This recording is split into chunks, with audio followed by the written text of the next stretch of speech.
Alright, so starting on page 3 of your notes, if you're following along there, we're going to go through another problem where we see we have some conversion factors here. We know a dozen nails is equal to 1.50 pounds and 12 nails equals a dozen because that's what a dozen is. So a hardware store customer buys 2.6 pounds of nails. A dozen nails has a mass of 0.150 pounds. How many nails did the customer buy? So we're going to go and we're going to come up with a solution map. So we're going to figure out what we're starting with, which is pounds and nails. We're going to figure out where we need to end, which is the number of nails. Looking at what conversions we have, we're going to have 2 steps. So we're going to go from pounds to dozen nails because that's what that conversion factor will let us do. And then we're going to move over to number of nails. So we start off with the number that was given. We use our conversion factor. We have pounds on the top over here because that could be like over 1. So we want pounds on the bottom. That leaves dozen nails on top. And then we have 12 nails for every dozen. Cancel out our units. And we're left with number of nails. Plug it into your calculator. And we have 3 sig figs to end with, so we're going to end up with 3 sig figs. And in this case, we won't want to go past the ones place because you can't have part of a nail. That's not really useful. And we get 208 nails.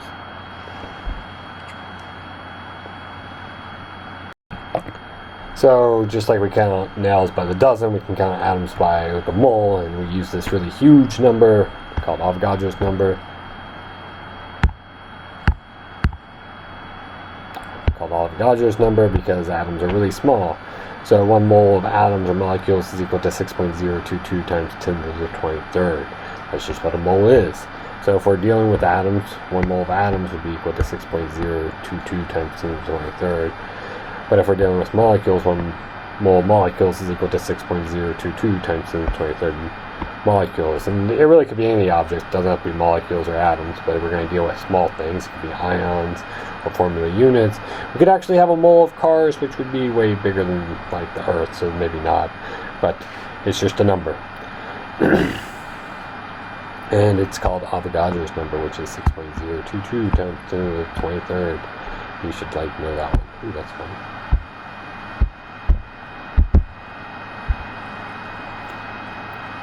So since it's a definition, it's something that's equal to it, we can make it into conversion factors. There's 2 convenient ways to do this: 6.022 times 10 to the 23rd atoms over 1 mole. Or you can do it the other way, 1 mole over 6.022 times 10 to the 23rd atoms. And instead of doing atoms, if it was molecules, you'd do molecules or whatever system you're using it. This would be if you're over here, you're starting with moles, you'd want to use this conversion factor.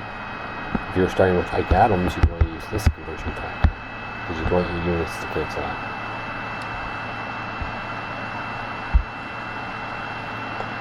out. So problems that we see pretty often is something like this, and we'll want to come up with a solution map. The first thing you normally want to do is figure out what you're given and what you're unknown. So a silver ring contains 1.1 times 10 to the 22nd. Silver is represented by Ag, and I'm going to use that as my notation since there's no other unit with it. It's like implied that that's an atom. You can add the word atom if you want. Sometimes in my notes I'll write it that way to be more clear. So that's my given. And then when we do these problems, we want to know what we're looking for, the unknown. So go look for the question part. How many moles? So we're looking for moles, and it's important to know what we're looking for. We're looking for moles of silver. I'm going to label that as moles of silver on the ring. Come up with a solution map. So we're going to start with atoms because that's what they gave us, and we're going to end with moles. We have a relationship. That's Avogadro's number.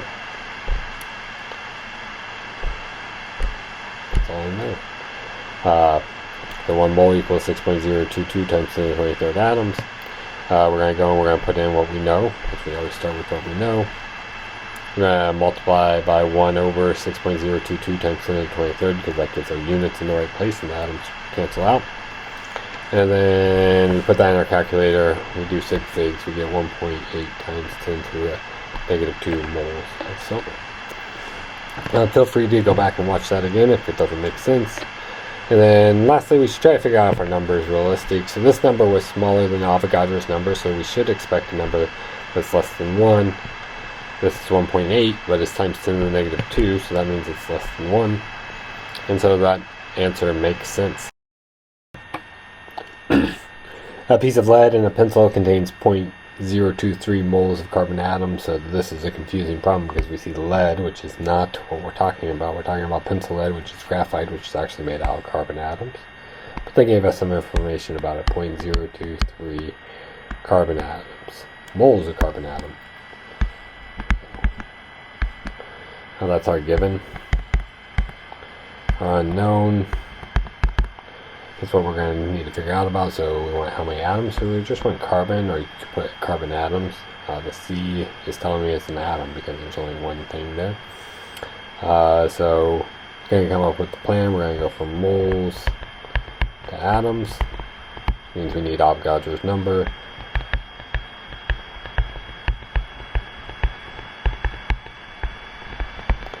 So we'll start with the given. 0.023 moles of C. I want to get rid of moles and I want to go to atoms, so moles needs to go on bottom. Avogadro's number goes on top. So I could think of this as 6.02 times 10 to the 23rd atoms. C for every mole of C. I plug it into my calculator. I have my calculator. I multiply out. So 0.023 times 6.022 times 10 to the 23rd. So 1.385 times 10 to the 22nd. Started off with 2 sig figs, so I'm going to go to 2 sig figs. 10 to the 22nd. And this is atoms of carbon, or just carbon, either one would be fine.